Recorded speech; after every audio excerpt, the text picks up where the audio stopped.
السلام علیکم دوستو، شیخ جنید بغدادی ایک دفعہ اپنی مریدوں اور شاگردوں کے ساتھ بغداد کی سیر کے لیے نکلے۔ انہوں نے بہلول کے بارے میں پوچھا تو کسی نے کہا سرکار وہ تو ایک دیوانہ شخص ہے۔ شیخ صاحب نے کہا مجھے اسی دیوانے سے کام ہے، آیا کسی نے آج اس کو دیکھا ہے؟ ایک نے کہا میں نے فلاں مقام پر اس کو دیکھا ہے۔ سب اس مقام کی طرف چل دی۔ حضرت بہلول وہاں ریت پر بیٹھے ہوئے تھے۔ شیخ صاحب نے بہلول کو سلام کیا۔ بہلول نے سلام کا جواب دیا اور پوچھا کون ہو؟ شیخ صاحب نے بتایا بندے کو جنید بغدادی کہتے ہیں۔ بہلول نے کہا وہی جو لوگوں کو درس دیتے ہیں؟ کہا جی الحمدللہ۔ بہلول نے پوچھا شیخ صاحب کھانے کے آداب جانتے ہیں؟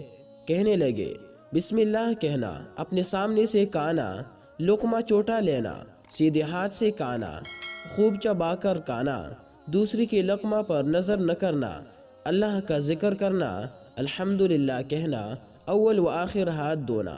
بہلول نے کہا لوگوں کے مرشد ہو اور کھانے کے آداب نہیں جانتے، اور وہاں سے اٹھ کر آگے چل دیے۔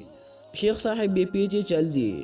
مریدوں نے اصرار کیا سرکار وہ دیوانہ ہے، لیکن شیخ صاحب پھر وہاں پہنچے، پھر سلام کیا۔ بہلول نے سلام کا جواب دیا اور پھر پوچھا کون ہو؟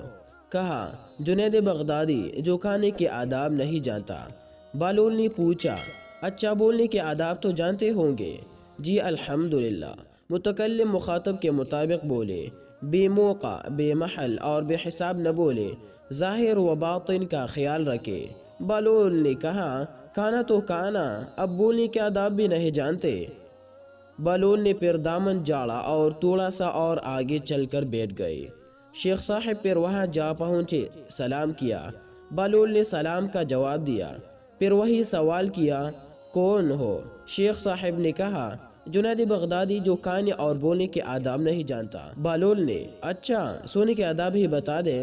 کہا نماز عشاء کے بعد ذکر و تسبیح، سورہ اور وہ سارے آداب بتا دیے دوستو جو روایات میں ذکر ہوئی ہے۔ بہلول نے کہا آپ یہ بھی نہیں جانتے؟ اٹھ کر آگے چلنا ہی چاہتے تھے کہ شیخ صاحب نے دامن پکڑ لیا اور کہا جب میں نہیں جانتا تو بتانا آپ پر واجب ہے۔ بہلول نے کہا جو آداب آپ بتا رہے ہیں وہ فرع ہے اور اصل کچھ اور ہے۔ اصل یہ ہے کہ جو کھا رہے ہیں وہ حلال ہے یا حرام۔ لقمہ حرام کو جتنا بھی آداب سے کھاؤ گے وہ دل میں تاریکی ہی لائے گا، نور و ہدایت نہیں۔ شیخ صاحب نے کہا جزاک اللہ۔